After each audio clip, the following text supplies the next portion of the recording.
You definitely can't beat that stove for that price. Knob.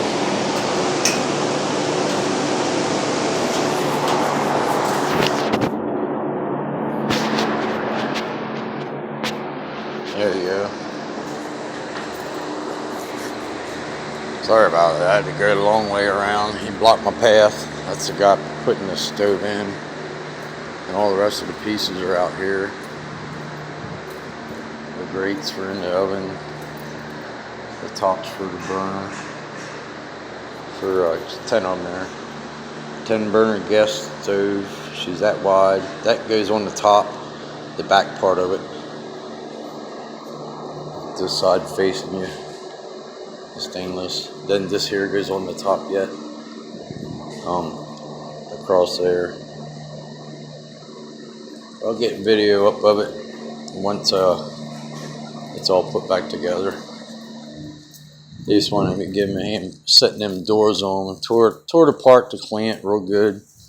Got it close, right out back actually. It's the one club had it in their storage. The building is the second floor where we keep cars at for the winter. We have the ground level.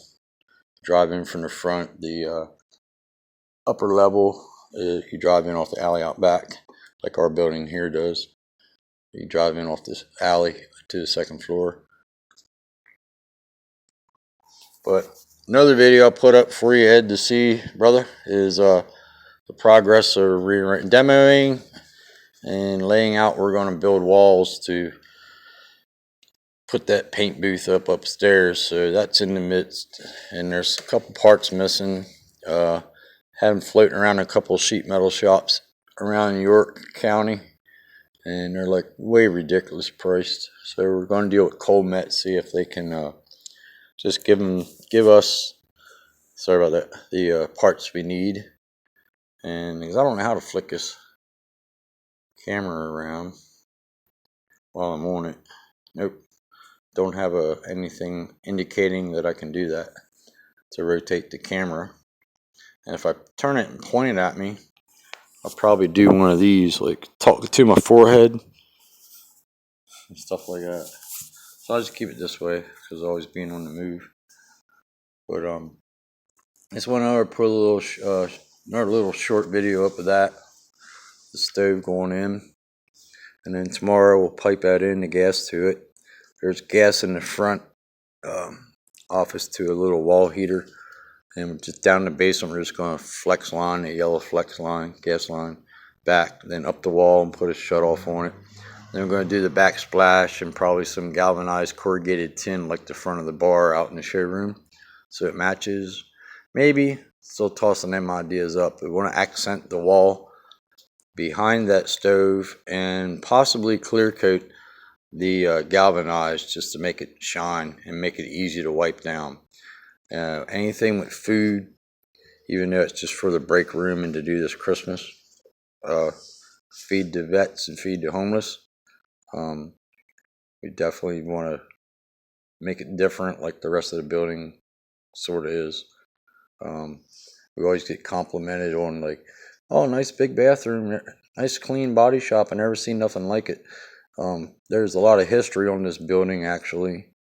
Back in the 20s, it was like 6 or 8, maybe 10 years to 1930. It was a Buick. I'll have to look the name up.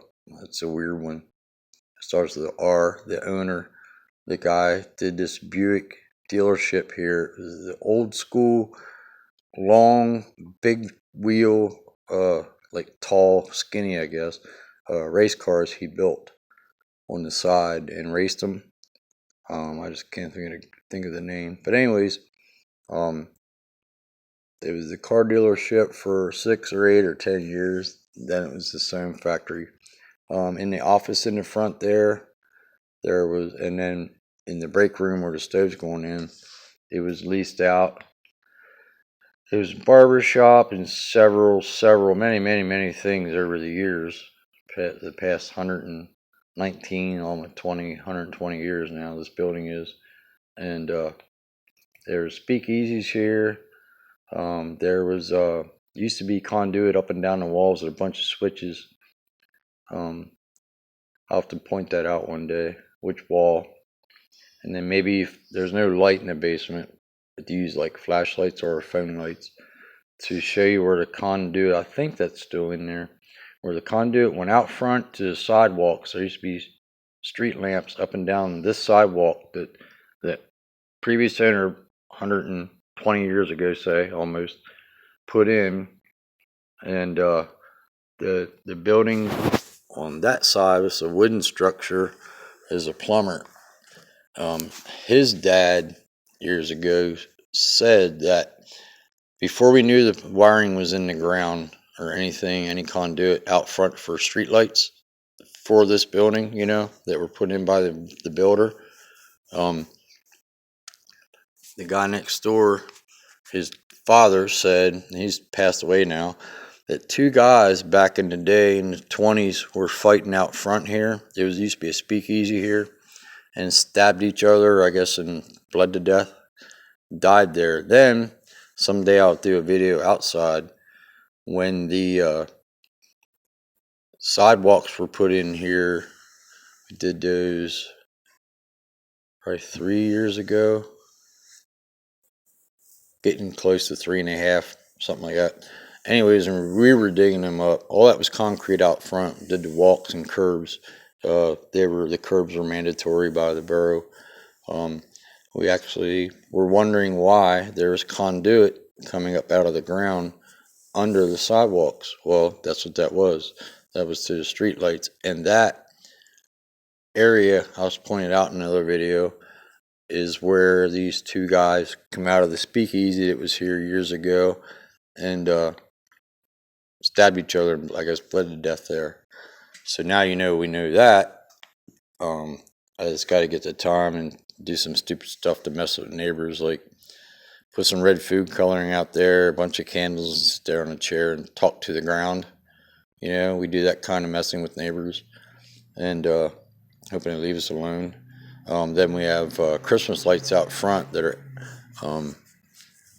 LEDs, and or they're lasers actually, and they change up and they move around. I'll video that another time too. They should be on now. We leave them out front, and that is sitting right where this conduit came up and this light was, and then two guys died at.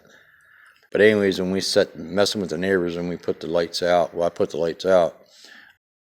It was like 12:30 at night. I just had to point them at everybody's house across the street, because while they're probably trying to sleep, or if they were up, probably wondering what the heck just flew across their wall, because they're lasers and they go far. You know, so, oh well, enough talking. Peace out, brother.